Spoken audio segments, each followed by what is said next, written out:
আজকে আমার আলোচনার বিষয় মেয়েরা ফিঙ্গারিং করলে কোনো ক্ষতি হয় কিনা।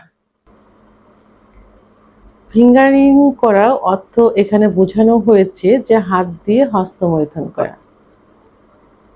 আমি প্রথমেই ইসলামের দৃষ্টিকোণ থেকে বলবো যে হস্তমৈথুন করা কিন্তু ইসলামের দৃষ্টিতে সম্পূর্ণ নিষিদ্ধ এবং হারাম। সেহেতু ফিঙ্গারিং করা যাবে না, এটা হস্তমৈথুনের ভিতরে পড়ে এবং এটা হারাম একটা কাজ।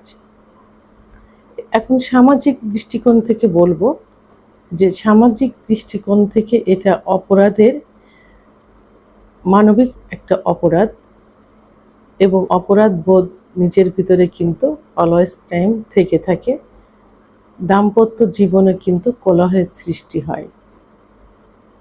যদি এটা কেউ সমাজে পরিবারে কেউ জানতে পারে তাহলে কিন্তু পরিবারের কাছে সে ছোট হয়ে যায়, সমাজের কাছে ছোট হয়ে যায়,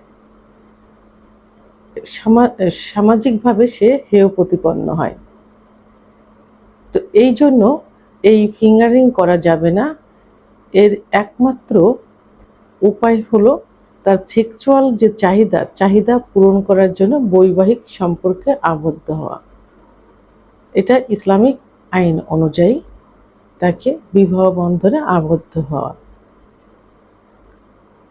এখন মেডিকেলের দিক থেকে বলবো, মেডিকেল দৃষ্টিকোণ থেকে, যে ফিঙ্গারিং করা কোনো ক্ষতিকর নয়।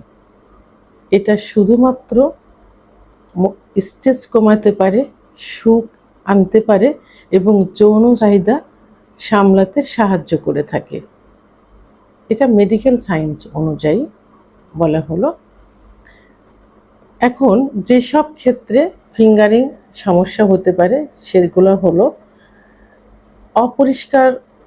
অপরিচ্ছন্নভাবে যদি হাত দিয়ে ফিঙ্গারিং করা যায় তাহলে সেখানে ব্যাকটেরিয়া ও ফাঙ্গাল ইনফেকশন হতে পারে।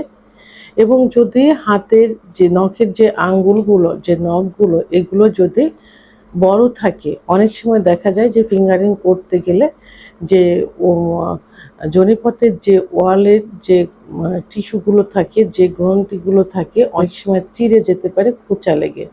তখন পর্যাপ্ত পরিমাণে ব্লিডিং হতে পারে, ইনফেকশন হতে পারে এবং এটা পরবর্তী লাইফে কিন্তু যৌন অক্ষমতা চলে আসে। কারণ হস্তমৈথুন করলে কিন্তু যৌন অক্ষমতা আসে। তখন কি হয়, সহবাসের ইচ্ছা হয় না।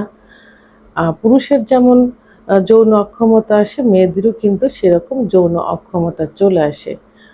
তো এই যে ফিঙ্গারিং করা একটা নেশায় পরিণত হয়ে যায়। তখন ফিঙ্গারিং ছাড়া অন্যভাবে সহবাস করলে, অর্থাৎ হাজব্যান্ডের বা স্বামীর সঙ্গে সহবাস করলে সেটাতে সে তৃপ্তি অনুভব করে না। ফিঙ্গারিং করার একটা নেশা তার ভিতর সবসময় থাকে। আর অতিরিক্ত ফিঙ্গারিং করলে এবং অপরিষ্কার অপরিচ্ছন্ন থাকলে এখানে যোনিপথের ভিতরে জ্বালাপোড়া হতে পারে এবং শুষ্ক হয়ে যেতে পারে, যেটা যৌন অক্ষমতা হয়। কারণ তখন সেক্স উত্তেজনা আসে না, কামরস আসে না, যোনিপথটা কিন্তু পিচ্ছিল হয় না। তো এই জন্য অপরিষ্কার অপরিচ্ছন্নভাবে এবং হস্তমৈথুন ফিঙ্গারিংয়ের নেশা হয়ে গেলে এই ক্ষতিগুলো হতে পারে। অতিরিক্ত জোরে বা ভুল পথে ফিঙ্গারিং করলে কিন্তু এমনভাবে রক্তপাত হতে পারে যে যেটা কিন্তু চিকিৎসার প্রয়োজন হয়ে পড়ে দ্রুত, এবং অতিরিক্ত ব্লিডিং হলে অনেক সময় কিন্তু সার্জারির প্রয়োজন হয়ে থাকে। তো নিরাপদ কিভাবে করতে হবে? নিরাপদভাবে যদি ফিঙ্গারিং করতে হয়, কিছু নিয়ম আছে, সেই নিয়মগুলো ফলো করতে হবে। যেমন পরিষ্কার পরিচ্ছন্ন থাকতে হবে, হাত পরিষ্কার পরিচ্ছন্ন করে নিতে হবে, নখগুলো সুন্দরভাবে প্লেন করে কাটতে হবে যেন কোনো খোঁচা না লাগে, কোনো ব্লিডিং যেন না হয়। এবং প্রয়োজনে যদি শুষ্ক থাকে এবং যদি প্রেশার ক্রিয়েট মনে হয় প্রয়োজনে কি করতে হবে, আপনি যে কোনো লুব্রিকেন্ট অথবা জেল ব্যবহার করতে পারেন। প্রয়োজনে অ্যালোভেরা জেলটাও ব্যবহার করতে পারেন। যদি কারোর বাড়িতে অ্যালোভেরা গাছ থাকে, আপনি সদ্য অ্যালোভেরা জেলটা অ্যালোভেরা উঠিয়ে এনে জেল বের করে ওটা ব্যবহার করতে পারেন।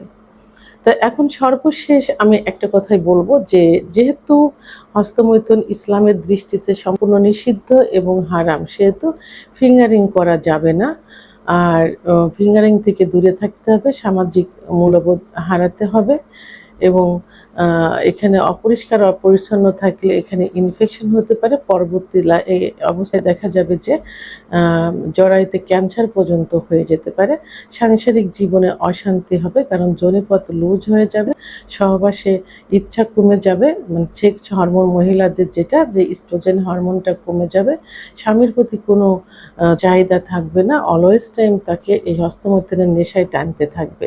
এর জন্য আপনারা যদি এই ফিঙ্গারিংটা ছাড়তে না পারেন, সেক্ষেত্রে নিজেকে প্রথমে কন্ট্রোল করতে হবে। তারপরেও যদি ছাড়তে না পারেন, একজন অভিজ্ঞ সম্পন্ন রেজিস্টারকৃত হোমিওপ্যাথি আয়ুর্বেদিক ডাক্তারের শরণাপন্ন হতে পারেন, তাহলে এই নেশাটা দ্রুতই ঠিক হয়ে যাবে। ভিডিওটি সম্পর্কে যদি কোনো মতামত থেকে থাকে অবশ্যই কমেন্টের মাধ্যমে জানাবেন। আর ভিডিওটি ভালো লাগলে লাইক, কমেন্ট, সাবস্ক্রাইব করে আমার সঙ্গে থাকুন। আল্লাহ হাফেজ।